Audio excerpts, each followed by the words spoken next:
ಅಕ್ರಮವಾಗಿ ದನ ಮತ್ತು ಕರುಗಳನ್ನು ವಾಹನದಲ್ಲಿ ತುಂಬಿಕೊಂಡು ಕಸಾಯಿಖಾನೆಗೆ ಸಾಗಿಸುವ ಪ್ರಯತ್ನವೊಂದನ್ನು ಮೂಡುಬಿದಿರೆ ಪೊಲೀಸರು ವಿಫಲಗೊಳಿಸಿದ್ದಾರೆ.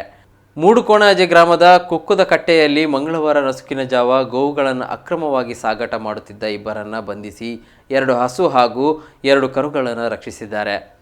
ಪೊಲೀಸ್ ಇನ್ಸ್ಪೆಕ್ಟರ್ ಸಂದೇಶ್ ಪಿಜಿ ನೇತೃತ್ವದ ತಂಡವು ರಾತ್ರಿ ಗಸ್ತಿನಲ್ಲಿದ್ದಾಗ ಪಡುಕೋಣಾಜೆಯಲ್ಲಿ ಅನುಮಾನಾಸ್ಪದವಾಗಿ ಸಂಚರಿಸುತ್ತಿದ್ದ ಪಿಕಪ್ ವಾಹನವನ್ನು ತಡೆದು ನಿಲ್ಲಿಸಿ ಪರಿಶೀಲಿಸಿದಾಗ 2 ಹಸು ಮತ್ತು 2 ಕರು ಪತ್ತೆಯಾಗಿವೆ. ವಾಹನದ ಚಾಲಕ ವೇಣೂರಿನ ನರ್ತಿಕಲ್ಲು ನಿವಾಸಿ ಹೈದರ್ ಹಾಗೂ ಪಡಪಿಲದ ಶೈಲೇಶ್ ಮಡಿವಾಲನನ್ನು ಪೊಲೀಸರು ಬಂಧಿಸಿದ್ದಾರೆ. ಗಂಟಲ್ಕಟ್ಟೆಯ ಫಾರೂಕ್ ನಿಸಾರ್ ಮತ್ತು ಪಣಪಿಲದ ಹೆರಾಲ್ಡ್ ಫೆರ್ನಾಂಡಿಸ್ ತಪ್ಪಿಸಿಕೊಂಡಿದ್ದಾರೆ. ಬಂಧಿತ ಆರೋಪಿಗಳನ್ನು ಪೊಲೀಸರು ಮೂಡುಬಿದಿರೆ ನ್ಯಾಯಾಲಯಕ್ಕೆ ಹಾಜರುಪಡಿಸಿದ್ದು ಅವರಿಗೆ ನ್ಯಾಯಾಂಗ ಬಂಧನ ವಿಧಿಸಲಾಗಿದೆ. ವಶಪಡಿಸಿಕೊಂಡ ಹಸುಗಳನ್ನು ಬಜ್ಪೆ ಗೋಶಾಲೆಗೆ ಹಸ್ತಾಂತರಿಸಲಾಗಿದೆ.